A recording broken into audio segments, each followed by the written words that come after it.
घर की जिम्मेदारी अब तुम्हारी है बहू। आज मीता का मन बहुत उदास हो रहा था। दरवाजे पर खड़ी होकर अपने पापा की राह देख रही थी।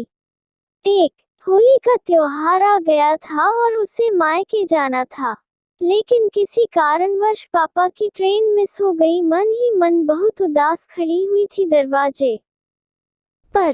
कुछ देर बाद अंदर से आवाज आ रही थी, बहू अभी तक चाय नहीं बनी है क्या? शाम के 5 बजे बज रहे हैं। इस घर में तो कोई भी चीज समय पर नहीं मिलती है। इतना सुनते ही मीता को बहुत गुस्सा आने लगा। उसने मोबाइल उठाया और मम्मी को कॉल किया। माँ, पापा 2-3 रिजर्वेशन क्यों नहीं कराते हैं? पता है मैं कितनी यहाँ पर परेशान हो रही हूँ। मुझे भी चारदीवारी से बाहर घूमने का मन हो रहा है। नीता की माँ ने मीता को समझाते हुए कहा कि बेटा धीरज रखो, कल पापा शाम को पहुंच जाएंगे। मीता ने कहा ठीक है माँ, आप सही कह रही हो, लेकिन मुझे तो एक एक पल यहाँ पर भारी लग रहा। माँ से कुछ देर बात करने के बाद मीता को थोड़ा हल्का लगा और किचन में जाकर अपने काम में व्यस्त हो गई। सभी के लिए उसने चाय बनाए और खाने की तैयारी करने लगी। रात का खाना डाइनिंग टेबल पर लगाकर अपने कमरे में चली गई। तभी सासू माँ ने कहा कि बहू कोई भी काम तरीके से क्यों नहीं करती हो। ने डाइनिंग टेबल पर खाना लगा कर चली गई। सभी लोगों को खाने का कहकर जाना था। मीता इतना सुनते ही मीता ने कहा कि मम्मी मैं अपनी पैकिंग कर रही हूँ, मुझे कल जाना है। मेरे पापा मुझे लेने के लिए आ रहे हैं। होली का त्योहार जो आ गया। अरे, तुम्हें तो हमेशा मायके जाने की ही रहती है। अभी तो तुम आई थी ना मायके से। मम्मी अभी तो मैं शादी में गई हुई थी, मम्मी के पास थोड़ी ना रुकी थी। बहू इस घर की जिम्मेदारी अब तुम्हारी है। मेरे हाथ पैर तो चलते नहीं है, मेरे से कोई काम होता नहीं है। फिर तुम अपनी जिम्मेदारी से क्यों भाग रही हो? मीता ने कहा मैं अपनी जिम्मेदारी से नहीं भाग रही हूँ, थोड़ा सुकून चाहिए मुझे भी। अपने मम्मी पापा से मिलने जा रही हूँ। कितने दिनों से मैंने अपने मम्मी पापा से नहीं मिला है। वो भी तो मेरी बात देख रहे हैं। बहू अब तुम छोटी नहीं हो, नादान नहीं हो। घर की जिम्मेदारियों को समझा करो।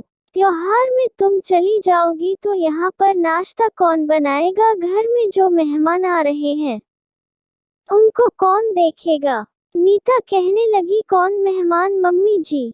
अरे, मेरी बेटी और दामाद आ रहे हैं, उसके बच्चे भी आ रहे हैं। कितने दिनों बाद वह आ रहे हैं और तुम मायके चली जाओगी, उनको कौन देखेगा? तभी मीता ने कहा कि मम्मी मैंने एक मेड से बात कर ली है, वह सारा काम कर लिया करेगी। अरे बहू, तुम मुझसे बहस लगा रही हो। मेरी बेटी इतने दिनों बाद आ रही है तो वह मेड के हाथ का खाना खाने आ रही है क्या? घर में कितना काम होता है, तुम बाद में चली जाना। मम्मी मेरे पापा कल शाम को मुझे लेने आ रहे हैं। मैं इस बार होली के त्योहार में अपने मायके ही जाऊंगी। इतना सुनते ही साथ आग बबूला हो गई और घर में बहसबाजी बढ़ गई। पीछे से ससुर आकर अनीता को समझाने लगे कि मीता को उसके अपने मायके जाने दो। साल भर का त्योहार है, उसे भी एंजॉय करने दो। बेटी अपनी आ रही है तो हम दोनों मिलकर उसे संभाल लेंगे। मैं भी तुम्हारा हाथ बटाऊंगा और बेटी भी आ रही है, कुछ काम वो भी कर लेगी। और बहू कह रही है कि उसने मेड का इंतजाम कर दिया है। ठीक है, 2-4 दिन की तो ही बात है, हम मिलकर संभाल लेंगे। अनीता का चेहरा एकदम उतर गया। संजय अपनी बीवी को समझाते हुए, अनीता देखो, हमें ज्यादा नहीं बोलना चाहिए। बहू की जिसमें खुशी है उसे वह करने दो। उसकी खुशी में हमें भी खुश होना चाहिए। अनीता मुंह चिढ़ाते हुए, तुम बहू की बहुत पैरवी कर रहे हो। नहीं अनीता, तुम सोचो ना, जब हमारी बेटी त्योहार में हमारे घर आ रही है तो हमारी बहू भी तो किसी की बेटी है। उसे खुशी है, उसे खुशी खुशी अपने पीहर जाने दो। ठीक है, कहकर अनीता सोफे पर बैठ गई। दोस्तों, इस कहानी से के माध्यम से मैं यही कहना चाहूंगी कि बहू और सास में सामंजस्य होना चाहिए।